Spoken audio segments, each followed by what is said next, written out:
Стерлитамаковец Ильшат Абдрахимов возмущен покрытием детской площадки на улице Октября, 59. Мужчина спрашивает, когда площадку приведут в порядок, выполнив покрытие из резиновой крошки. Посмотрите на эти покрытия, которые сделаны внизу.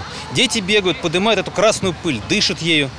Под этой пылью находится гравий крупный. И сейчас он вылазит, и дети спотыкаются, обдирают руки, ноги. В отделе жилищно-коммунального хозяйства дали такой ответ. Мы использовали на этой детской площадке специальное покрытие, которое называется теннисит. Оно используется на теннисных площадках, используется на детских площадках.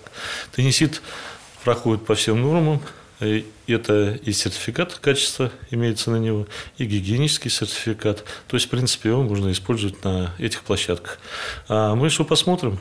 Если, конечно, будет еще жалобы и будет неудобство для наших жителей, я имею в виду, посмотрим, что можно предусмотреть, но только это будет на следующий год. Ильшат Абдрахимов претендует на денежное вознаграждение. Вы тоже можете получить гонорар от Стерлитамакского телевидения. Присылайте интересные темы, фото и видео на электронный адрес stv-info@bk.ru.